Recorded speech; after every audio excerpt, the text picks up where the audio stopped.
L'Obs, et vous avez écrit avec Mathieu Aron un livre qui s'appelle Les Infiltrés, sur l'influence grandissante des consultants, des cabinets de conseil anglo-saxons dans les lieux de pouvoir, et en l'occurrence dans les ministères et à l'Élysée. Je voudrais d'abord, avant qu'on puisse dire ce qu'ils font, que vous nous disiez ce que c'est qu'un cabinet de conseil. Alors un cabinet de conseil, c'est un cabinet, un prestataire extérieur qu'on appelle quand on est une entreprise ou l'État.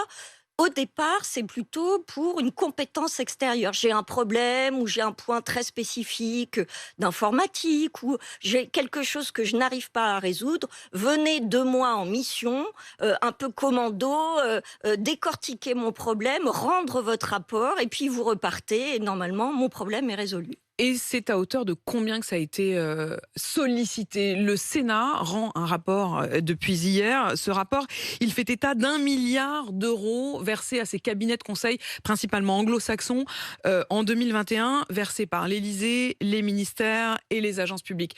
Ce chiffre vous paraît juste 1 milliard d'euros?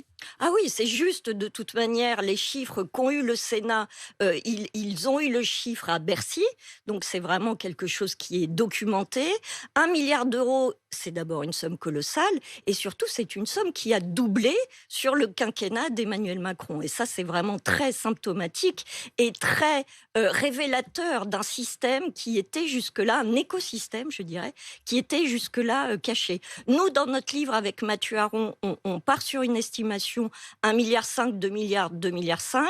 Si on prend en compte les hôpitaux, tout ce qui est l'écosystème de la santé qui est très consommateur, et les collectivités locales qui consomment aussi beaucoup de conseils. Ça a doublé sous le quinquennat d'Emmanuel Macron, et Ouais. pourtant hier, il a été interrogé sur cette question lors de la conférence de presse, et il a eu l'air de minimiser ou de dire que c'était uniquement pour répondre au problème de la crise sanitaire. C'est juste ou c'est faux? Alors c'est vraiment très symptomatique aussi. Les responsables politiques n'assument pas. C'est vraiment un déni démocratique, il faut s'en rendre compte. Jamais, si on nous disait, voilà, on prend des cabinets de conseil parce que on n'est pas content de notre fonction publique, parce qu'ils ont des compétences qu'on n'a pas. Mais non, c'est caché.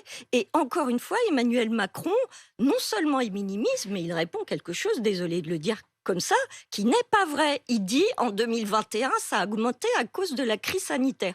Pas du tout, le Sénat avait déjà répondu à cette question le matin même. Les dépenses de conseil, la hausse liée aux crises sanitaires, 2021, c'est 45 millions d'euros.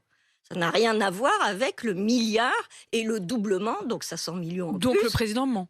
Donc le président, soit il est mal informé, soit il ne dit pas la vérité. Et dans la foulée, il dit d'ailleurs, ça a baissé de 15% cette année. Alors ça n'est pas le cas non plus.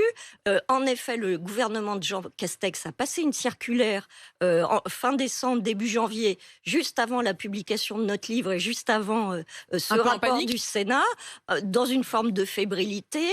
Après nous avoir dit, parce que nous on a enquêté pendant des mois, après nous avoir dit pendant des mois qu'il n'y avait pas de problème et que les dépenses étaient parfaitement stables, je vous rappelle qu'Amélie de Montchalin l'a dit en commission sous serment devant le Sénat. Les dépenses sont stables. En vérité, on découvre qu'elles ont augmenté. Et alors, le gouvernement de Jean Castex dit on va diminuer de 15%. Emmanuel Macron dit hier on va diminuer de 15%. Pourquoi ? Pourquoi 15? Pourquoi pas 20, 30? On ne sait pas. Tout ça est un grand flou. Sachant